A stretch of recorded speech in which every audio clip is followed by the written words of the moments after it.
next place. They're saving us risk. The advantages in fidelity, the advantages in abstinence, but there is not an equal amount of money or effort or media campaign going that way. Yeah. So I feel it's a form of stigma that needs to be addressed. Huh? So we agree on that one. Yes. Okay. Yeah, but I need to put this across that as I want to repeat that we've cleared very many messages, including this Oblamu has been cleared by this clearing messages committee, rather.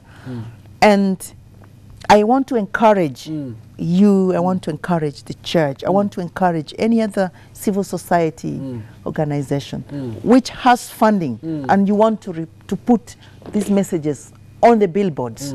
Once we have cleared it, you'll be free to put it on the billboard. But you shouldn't do it before we clear, otherwise we pull it down. Okay. Dr. Christian, I put it to you, there's no money.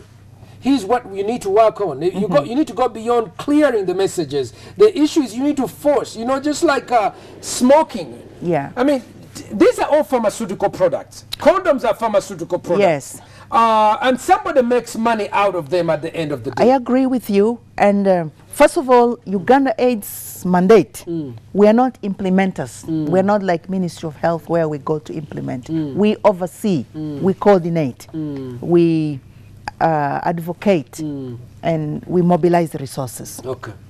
But the good news is, recently Parliament, again I have to congratulate Parliament and thank them, they passed the law, the act, the HIV control Act, Prevention and Act. Yes, it has the the National AIDS Trust Fund in there.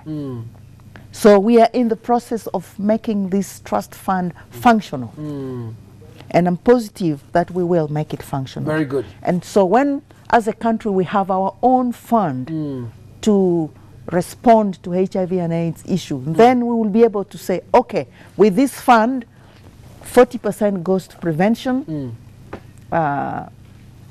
another 40 maybe or 20 goes to, you know, biomedics, another goes on treatment. Then we will be able to decide. Very good. So that is good news that the people have to know. The Parliament has done a good job. Yes. I want to bring to you an issue. Every December 1st is often, has been to me in the recent past, the previous Director General would come forth and talk how bad things are. To me, it's always a misery day. Oh, more people have gotten HIV, AIDS, and this and that. But what really annoyed me was the issue marrieds. Marrieds were, in the last 3 years, have been blamed for spreading HIV AIDS. And they keep saying that marrieds have more HIV AIDS. And I want to say to you, I actually believed them at first. But then I went over the data. I went over the DHS data. I went over the rewritten data by, it was really done by UNAIDS. I want to put this to you. And I have found that there was a definite effort to stigmatize marriage. What's wrong with the AIDS campaign that is saying married people are the ones who are spreading HIV/AIDS? Is that really even true? First of all, the data that we rely on now is the Uganda AIDS Sero Survey done in 2011. And according to that data, actually the prevalence among marrieds was high compared to the general population. And you know, you and I, if we go out there to do a survey and we ask, are you married? Yes. Are you not married? No. The definition of married varies very, very much from church-ordained marriage to the one you get at the RDCs or whatever, administrator's office or whatever, to cohabiting. All that is termed marriage when you do a survey. But that is a disservice to those who are legally married. I want to take a break. When we do come back, I want to put it to you that saying people are shacking together as married and adding their cohabitation diseases is badly stigmatizing marriage. Stay with us. We're talking, how do we rebuild this HIV/AIDS story that was once the success of the world? It went down, and now with a new face and new life with Dr. Ondoa, how do we jumpstart this so it can really make a difference? Stay with us on Ssempa 360. Be back after this.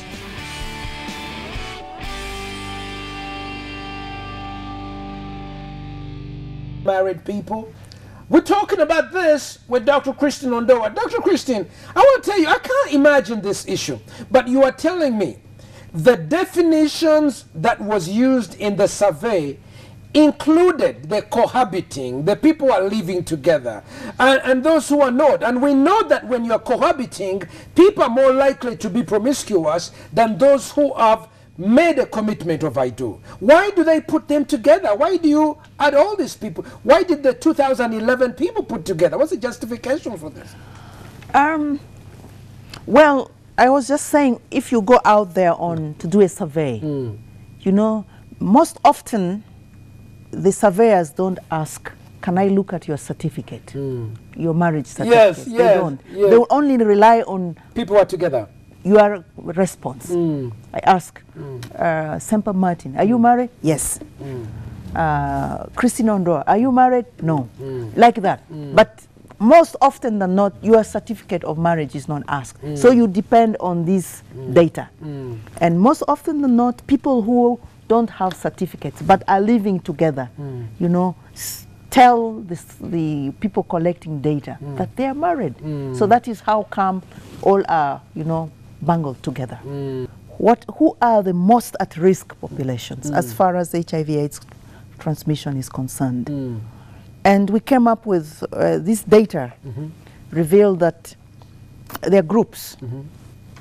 The fisher folk, the fishermen, the fishermen community, their prevalence is about 22 to about 32%.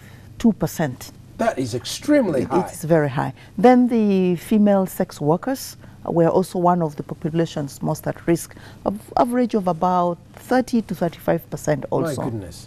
And then the truck drivers, the long truck drivers, again, the range of 22 to about 30.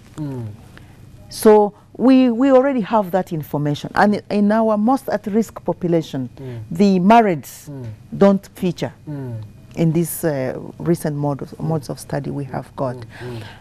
But also there are populations that are vulnerable. So the marrieds come under the vulnerable group, including young adults, young female adults, aged between 15 to 24. The prevalence rate among them is escalating. So in our strategic plan, these are the groups we want to really pay special attention to, and see how we can reduce the prevalence among this population. This is not to say that we are neglecting the others. No. Doctor, I want to put it to you. I mean, it's very sad for me that 20 years into this HIV/AIDS campaign, the things that worked at the very beginning, AIDS kills, are now criminalized, because when you say AIDS kills, they say you are spreading stigma. We used to say that, look, I'm not for sale. I'm going to abstain. Be faithful. And if you must, then use a condom. But we are at a point where marriage and the strengthening of marriage is not really seen. It is despised. They are moralists. We are called, don't bring, in fact, I've been at conferences where they say, don't bring morality in this debate. It's just science. But the truth is, there's been a lot of attack on marriage. And I want to say that at some point, there is an apology from the AIDS Commission, because your previous people, when you say that marrieds are more likely to have HIV, compared to who? Compared to fishermen? Compared to prostitutes? Compared to what other group? To widows? Because there was never a comparison. Because when you say marrieds are more likely to have HIV, it should be compared to another group. Compared to who? Okay. Let me bring another dimension. It's good for me too. But another survey which we had done recently, not us, but the Uganda Christian AIDS Network. UCAN did. It was a survey among marrieds, Christian marrieds. For them, they set out to find condom use among discordant married couples. What are discordant? Those are people with HIV/AIDS already. No, one a couple, one spouse has has HIV, another doesn't have. Okay. They wanted to know, how are Christians protecting themselves if they are discordant? If they have one has HIV. And one doesn't have. So that was the survey they set out to do. But along the way, they discovered many things as they did this study. And they demonstrated that among Christians, they looked at Catholics, Protestants, Orthodox, Seventh-day Adventists, and what was the fifth one? Pentecostals. Pentecostals. They interviewed all of them. And then also they categorized those marrieds into the number of years they had been married. So they were the ones who presented this data to us. And during that presentation, they said, we need help. Because they suddenly they discovered, really, even in the Christian community, they needed help. First of all, they found that condom use among Christian discordant couple was even very, very low, which was a worry. Because how then do you protect the other spouse who is not infected? Was there a control group that was compared with in the general population? It's a very elaborate study. We can share because it when you compare the Christians who are discordant, maybe the other group that you would compare, Muslims who are discordant, Baha'is who are discordant, in the absence of a comparative group, then it becomes very difficult, doctor, to say that the Christians are not doing right or wrong. Secondly, I also want to say that maybe these are people who already have HIV/AIDS in their community. Was there... No, they didn't set to compare. They set out to really understand among Christian couples who are discordant. Condom usage. Yes, or if not condom, how else are they protecting each other? Yes, that was what they set out. Okay. And then they wanted to find out if they are not protecting themselves. As UCAN, as the Christian body, they needed to find out a way of, reaching out to this couple and finding a way of helping them. That was, but now they found another discovery that in these couples, across the spectrum, across the Christian religion, almost equal, about 37% reported promiscuity, that they had had sex outside marriage. And most of this sex outside marriage, again, was without protection. So that was where they raised the alarm. And they said, how do we help our people? So why I've brought this to you is marriage, you may say it's under attack, but also as Christians, there's a lot the Christian folk need to do also in that category to see how do they protect them, how do they give them information so that they protect themselves. You notice I focus mostly on prevention. Yes. And please forget I didn't talk too much about care. I'm sure people do talk about care. But those of you, headmasters, parents, civil society, when they want to engage with you, where can we find you and how can we reach out so that we can reinvigorate, reactivate our campaign? How do we reach you? We're based at Uganda AIDS Commission offices at Ntinda, plot 1 to 3, Salim Bay. Okay. Just opposite the Ntinda market. Okay. And we also work with self-coordinating entities who are, kind of our implementers, our extra hands. And we have 9 of them. The interreligious self-coordinating entity is one of them. So the religious people can get to us through that IRSCU. And then we have the young people, we have how do we get young culture. How do the young people get through to you? We have the self-coordinating entities, which is based at the Ministry of Gender, Labor and Social Development. Then even the culture, SCE, are based there. So any cultural issues and any cultural proposals that you think you can involve the cultural... Through Ministry of Gender? Or we can come directly to you. And then we want to talk to you. We want to work. I can relate to you. I have to say that, Dr. Christian. I can relate to you. Yes. You are sort of in my age group. True. And it's about time. Thank Good you. to see you. Give a hand clap together to my good friend.